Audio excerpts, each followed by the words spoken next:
And I think we're live. Hello and welcome to another fun-filled edition of Adam's Music Box, where the content keeps getting better and the lighting keeps getting worse, and that's why we all love it here. Today, I want to talk about the history of pop music. Hopefully, not in a boring way, because we've all heard that to death, and that's all been rammed down our throats. But in order to really understand the origins of pop music, it's important to define pop music, which a lot of these boring diatribes don't really do. Now, what separates pop music from everything that came before it? Because people have always had music, vocal music being the oldest, people using their voice to create song and melody, and shortly thereafter that, percussive music. And not that long after that, we were bowing things and plucking things and striking things and blowing and all the rest of it, and proto instruments that are distantly related to the instruments we see, hear, know, and love today were there. But pop music, in the scheme of things, when you're looking back to the caveman days, is a relatively modern invention. And it was really more of the product of economic and technological change than it was of any conscious decision among music makers, among artists to say, right, we're going to do pop music now. There was no moment, there was no eureka moment where that happened. But there were several eureka moments in the worlds of economics and technology that created pop music out of the ether, as it were. So, what happened before pop music? What existed before pop music? Well, in the Western world of European derived music, there were generally two classifications of music. Let's say three. We'll get to why in a moment. Let's start from the bottom up. And from the bottom, you have folk music. Now, folk music is what it says, it's the music of regular folk, it's the music of people. Not only was it known for being rather simple to memorize and therefore simple to perform, but much of it was never even written down. Much of it was just passed down generation to generation, and people just learned to play it because they saw a friend of a friend or someone's father or your own father or your mother or your older sister playing the music in some location, whether in a private home or some sort of village square, some tavern, saloon, pub, etc. And a lot of people eventually started to write it down, but only in the 20th century, after, this is key, after pop music was invented. Prior to that, no one really had a concerted effort or even a care to write down the music notation or the lyrics to these folk songs. And if that seems a bit weird in an age where ChatGPT has access to minefields of data and the NSA is reading all of our emails, well, just consider this. When you first learn nursery rhymes as a kid, assuming you're of a generation that still did that, chances are you weren't necessarily being read that. A teacher or a parent or a grandparent was probably singing or reciting to you about Mary having a little lamb or Ring Around the Rosie or any of these other traditional English language nursery rhymes. And of course, other cultures have these in their own languages. Well, folk music worked the same way.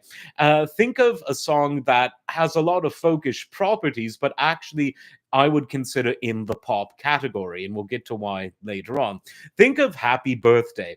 You've probably never had to sit down and read the lyrics. Some of you might have never even come across the lyrics written down, except for maybe some of them on a birthday card. You know the song because enough people around you have sung it, and it's simple enough to memorize that now you can sing it to others. That, ladies and gentlemen, is how folk music works. Now, let's go to the other kind of music that existed pre pop.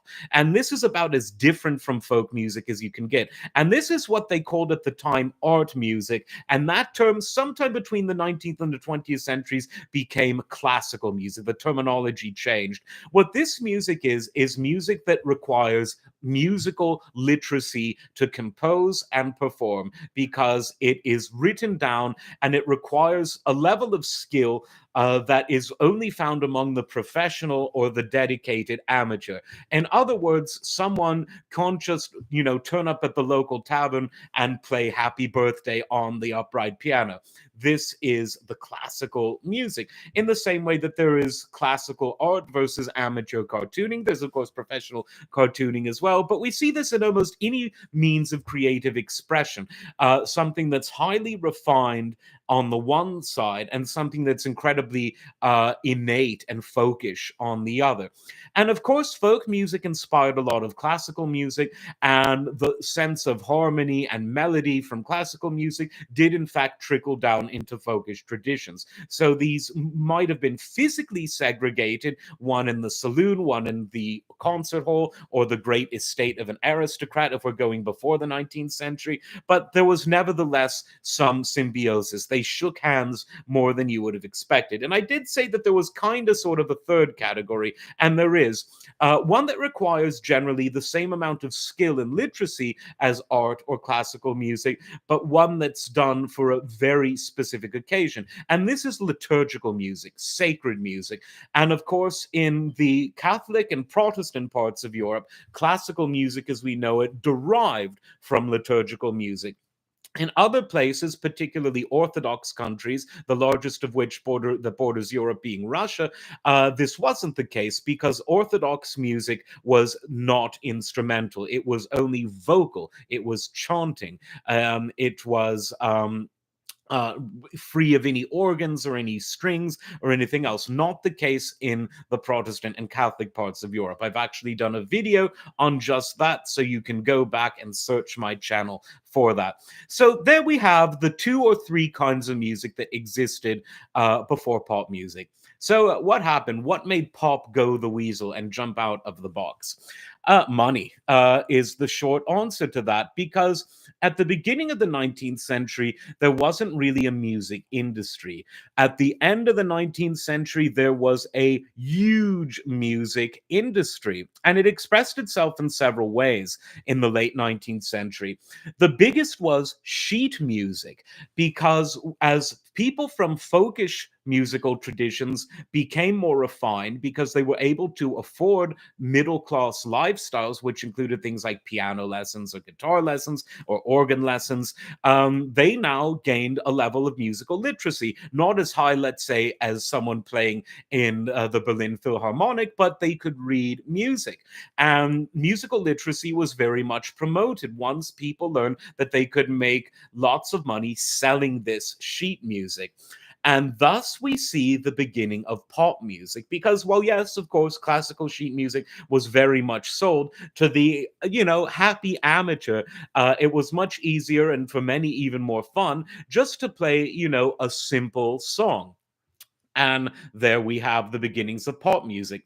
Now, the first piece of music to sell over 1 million copies of sheet music, it was a song called After the Ball, written by Charles K. Harris, one of the early founders of the Tin Pan Alley songwriting tradition in New York City. And this happened in 1892, right at the end of the 19th century. And this really triggered a lot in people's mind. They thought, wow, this sold 1 million copies. Let's do it again. Let's do it again. Spoken like Stewie from Family Guy. And people did do it again, most notably in 1911, when the song that is, I would call it the first pop song, with all, credit due to Charles Harris for After the Ball, the song that really exploded so big, so much so that many people today still know the song or know references to it. This was the first pop song, and it was 1911's Alexander's Ragtime Band, written by Irving Berlin, one of the most prolific songwriters of all time, who lived to be very, very old.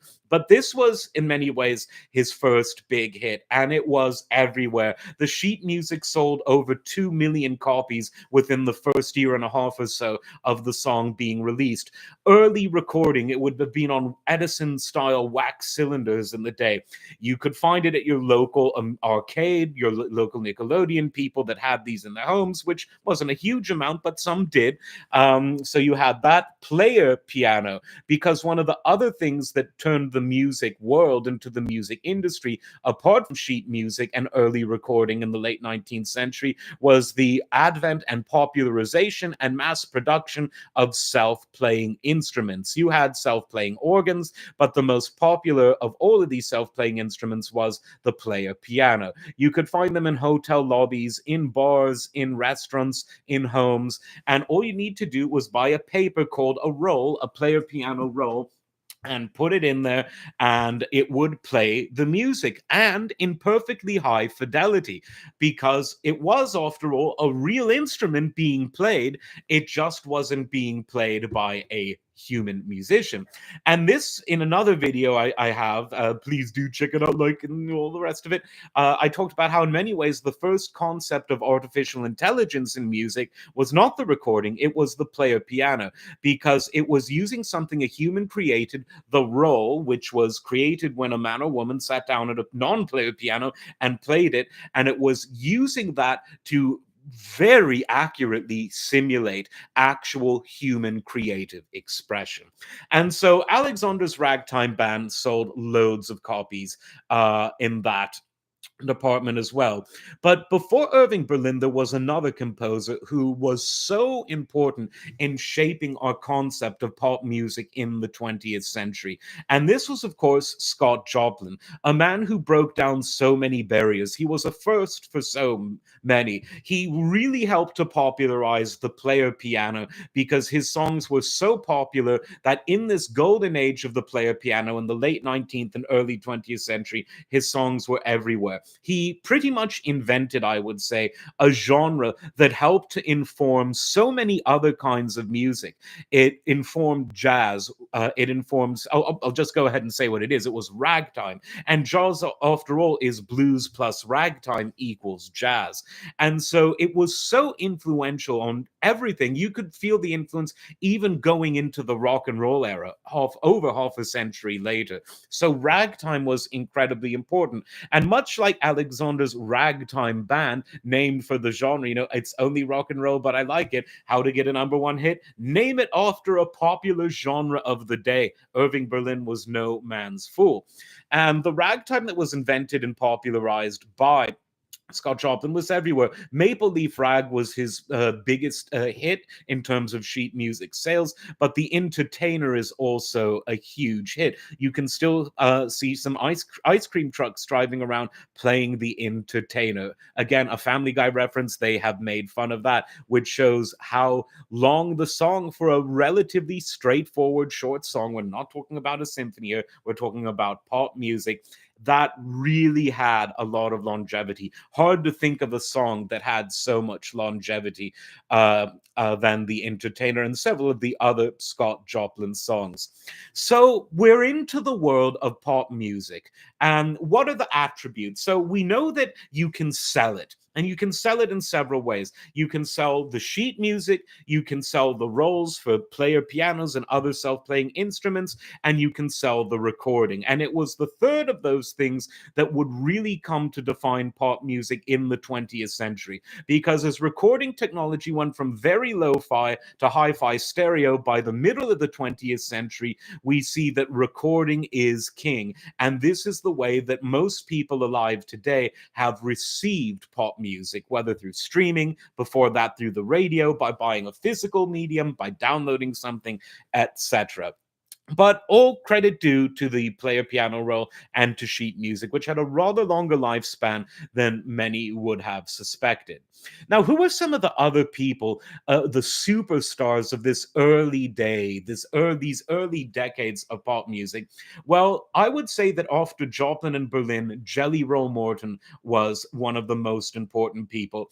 Many people credit him with inventing, and if not inventing, then certainly popularizing jazz as a genre and as a concept. And of course, he was influenced by blues, which itself was derived from Negro spirituals of the American South, and ragtime. And when you swing it a bit, because ragtime was rather steady, when you put in some swing and syncopation, you get a whole lot of jazz. And Jelly Roll Morton was really remembered for sort of creating that first tradition of jazz, the New Orleans sound, trad jazz as it later began to be called, Dixieland jazz, jazz or Dixie jazz by others, but this New Orleans Delta style of jazz was created, and it became very, very popular in these first decades of pop music. Now, some of you might be asking yourselves, why am I talking decades rather than decade? Well, the older you go back, the further you go back in time, things tend to move slower. Genres change less rapidly. So the lifespan of ragtime, for instance, is was a lot longer, let's say, than the lifespan of disco or even the lifespan of something like punk in its heyday, because the world, even though it was fully industrialized, we were in this age of commercial music driven by advertising. It felt, sound, and smelled like the modern world, but it still moved a bit slower than an age where something on TikTok can go viral within an instant, but can be supplanted by the next viral cultural moment over the course of a few days or maybe a few weeks. So that's why I'm talking about this in terms of decades. So, what are some of the genres? Just to recap, you've got your or sort of ground zero for pop music, which is derived from the music hall and vaudevillian style of songwriting, and that was sort of what Charles K. Harris represented. Then you have ragtime, which inspired so many ragtime-derived hits, notably Alexander's Ragtime Band. And by the time we're inching from the early 20th century closer to the 1920s, we have Jelly Roll Morton and his contemporaries who invented jazz. And things like the King Porter Stomp, Wolverine Blues, Black Bottom Stomp were among the first jazz songs. And it wasn't long after that in many ways, the first musical superstar of the jazz and pop world, which were quite intertwined. Jazz is one of those few genres that, as it matured, it became less and less poppy. Usually, when a genre matures, apart from the classical world, it becomes more poppy, with jazz the total opposite. So, in the 1920s, while Louis Armstrong was definitely someone who was one of the first jazz superstars who became more famous than Jelly Roll Morton, it was a popular genre at the time. If you measure that in terms of familiarity, if you measure it in terms of sales, Armstrong was definitely one of the big first superstars. Now, of course, classical music was selling as well, not just in sheet music and in player piano rolls, but also in terms of recorded music sales. And one of the first big superstar conductors of this era was none other than Stokowski and his Philadelphia Orchestra. Now, Stokowski, contrary, some call it Stokowski, but you say tomato, I say potato. Let's just all be healthy and all the rest of it before they shut it all down, man. Anyway, Stokowski was one of the finest conductors of all time, whose reputation has weirdly been hurt among snobs because of his forays into popular music. And I think that you could really say that his first foray into popular music was being popular, because there's one school of thought that says pop music is just music that is popular. I tend to disagree with it. I think that, for the reasons I've already said, pop music is definitely something. It's the commercialization and refinement from a musical sense of folkish tradition. Stokowski was not that. He was a fully fledged classical musician. But if you want to define pop music by something that is popular, and of course this technological age of recording that we're now in the early 20th century makes such a thing possible, then Stokowski was in many ways one of the first classical music stars, and certainly as a conductor, as a maestro, he was the first. Now, he sold a lot of records. And as I said, he was a marvelous conductor, a wonderful sense of rubato, a wonderful way of rehearsing an orchestra in such a way that he could make good orchestras great and mediocre orchestras good. And he did so without being as dictatorial as some of his peers. He was a very interesting person. He was a workhorse, a wonderful memory. I would say that to this day, he probably recorded a greater variety of music than anyone else. While people people like Karajan are very well known for a body of work that was re-recorded and re-recorded with every acoustical and technological innovation. Stokowski was someone who recorded such a wide variety of music and arranged and orchestrated much of it himself. A true genius. Again, he had that wonderful tempo rubato, that understanding that European classical music is where the rhythm defines the melody. Really, really genius of a guy. But because, or does I say rhythm? I mean, the melody defines the rhythm. In other words, the rhythm is subservient to the melody. Again, I've done a video on this. I don't want to repeat too much of it. Check out all of my videos on the great conductors of yesterday on this YouTube channel. So anyway, uh back to the lecture at hand. Stokowski was pop in the sense that he was very popular, and the reasons for it were: one, his undeniable musical genius; two, he was with what was at that time, in many people's views, including my own, the finest of all of the North American orchestras. I would say that Philadelphia under Stokowski was better even than New York or Boston. Chicago's heyday was still coming a bit later, but they were very good. Cleveland was on its way as well. So there was that. And there was also being in the right place at the right time, because big American cities were where it was at when it came to. Recorded technology. And of course, the Philadelphia Orchestra was only kitty corner away from the Camden studios where so much of this stuff was recorded. So if Stokowski was the conductor that really was the first superstar on record, we have to look at opera as well. And opera produced a superstar that sold so many recordings that you could call him a crossover, a classical crossover artist whose music was received, loved, and purchased by pop audiences. And this was Italy's own Enrico Caruso. Now, while Caruso died in the early 1920s, his superstardom was so big that even when recorded technology improved immensely in the mid 20s, early to mid 20s, with the advent of electronic recording as opposed to acoustical mechanical recording, people still loved Caruso.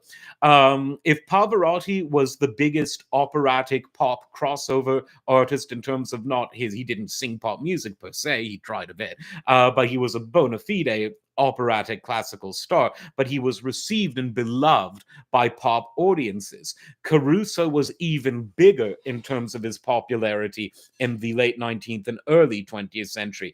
If Donald Trump was running for president in 1924, it wouldn't be Pavarotti music playing on the loudspeakers, because loudspeakers weren't really a thing. They were coming, but winding up the old Victrola would have been someone in the Trump camp playing an Enrico Caruso aria.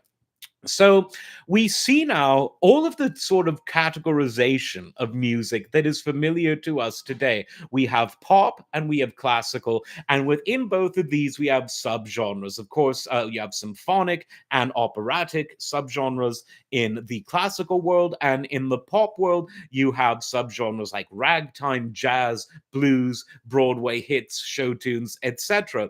All of the sudden, the Spotify categories or the record store categories, for those of you a bit older, are becoming familiar. And this really was the world. I'll put it this way: the musical world came a long way in a short amount of time. We went from a mid 19th century where there was classical and folk music, and now, and by the 1920s, we're in a world where folk music is becoming is it's kind of disappearing from the urban life because it is being subsumed by the pop culture world. If you went, to the middle of the English countryside or the middle of Oklahoma, you could still hear people that were folkish in their approach to music.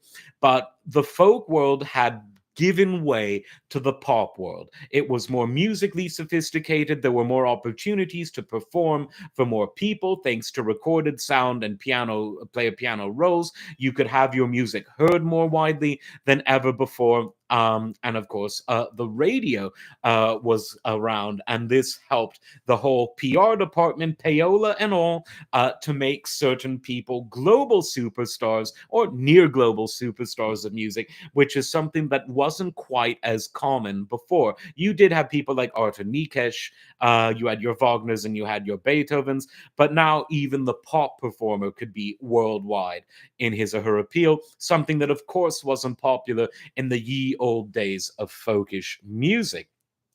So I would say that the origins of pop music were really sort of the 1890s to the 1920s when it hit its maturity. And from the 1920s onward, we see that the structure of the music industry was there. We had the categories, we had the ways to consume music over the airwaves, radio, buying a physical media to take home and own forever and play. Player piano rolls became, well, the MIDI of the 80s and the AI music of today. So yes, this isn't to say that not to watch all my videos about all the things that changed in the 40s, 50s, 60s, 70s, 80s, and 90s. Definitely watch those videos and give them a like. But what I am saying is that the architecture of the music industry, the structure beyond just an edifice, it was there, and it generally remains today. Why do we have categories on Spotify? Why do we have Spotify at all? Why did they want to get rid of a proto Spotify like Napster? Because it is an industry. You wouldn't see a bunch of folk musicians trying to bring down Napster because folk music wasn't performed on a commercial basis. But today, and going back to the late 19th century, we saw the beginnings of a pop music industry. And the beginnings weren't all that humble either. Alexander's Ragtime Band was as big a song as Thriller in the 80s. Scott Joplin's Ragtime took the world by storm as much as rock and roll in the 50s and into the 60s. The advent of jazz was as revolutionary, as controversial in some quarters, and as prone to the racial hardships of North American and other societies as was the advent of hip hop at the end of the 20th century. So, again, history does repeat itself. First as ragtime, second as you fill in the blank. And so, that, my friends, is what I consider the roots of pop music as we've come to know and love it today. But that's just what I think. Let me know what you think. Leave a comment, send a super chat, buy a membership that helps the channel, and of course, share with your friends. Most of all, like and subscribe. Subscriptions are free, and we will, of course, as always, see you next time. Take care.